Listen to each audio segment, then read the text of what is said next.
CM na ma khang de hari bese yamni ikai ningai ni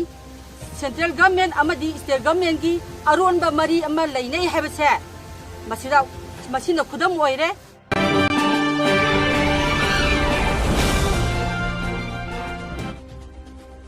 India lainga ka santi ki wari sanana bagidamak yana cherol khudek pinakraba pambai nulu chingba UNLF ke Chief of Army Sidaba Mapu Elias Thoiba Chief Intelligence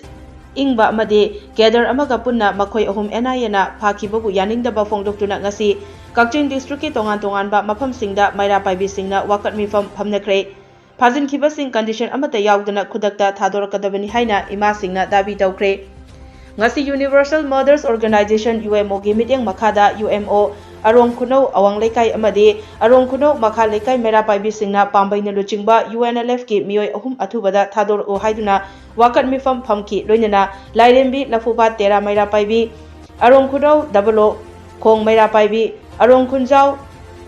ima leima khong lairembi nongmai khong mayai lekai amade sari konjil dasu ima ibel singna wakat khongjang sing changsinduna kholau kaya laukre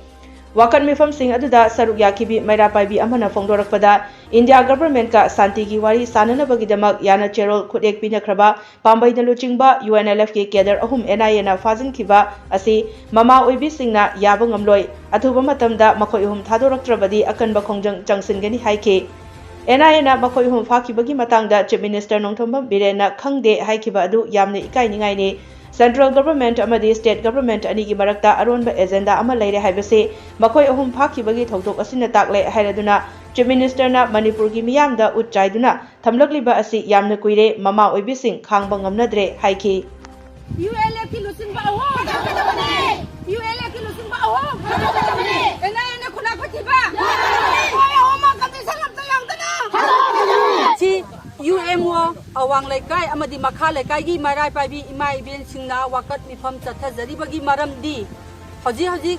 central government amadi state government loinana UAF ki pambai na lusingba kangbuga ceasefire chanari ngai marak asida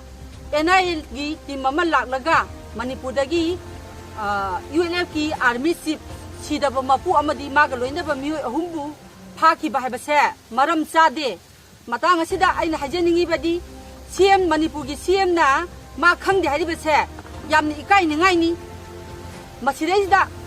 central government amadi state government gi aron ba mari ama lainai habase masina khudam oire aduna athuba matamda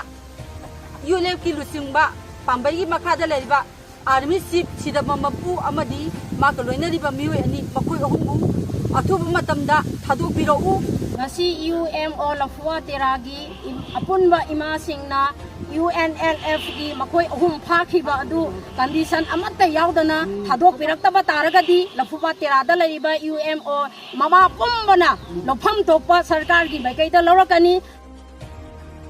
Nakal amaromda yana cherol khudek pinakraba pambai na luchingba UNLF ki mioi ahumbu NIA na fajin khiba adu athubada condition amata yaudana thadokadabani haina Kakching district ki manung chanba langmaidong dasu langmaidong awang lekai maning lekai mamang lekai amade bazar gi awangi mera paibi sing amasung club ki member singna khongjang changsinkhre NIA na fajin khiba makhoi ahum athubada thadoku khun ngakliba icha sing phaba yaroi haiba kholau kaya ga loinana changsin khiba khongjang aduda saruk yakhibi mera paibi amana hai Fajin kriba mioi sing asi condition amata yaudana thadokadabani haibasi aikhoigi achepa firepne karigumba thadoraktrabadi hena akanba khongjang lakani haike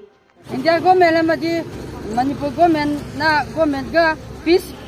agreement tawna duna leiba ULF ki mioi ahum phajang khiba se thawai hasang launa ya janingde langmidong maning awang mayai amadi bazar gi awang mioi sing club mioi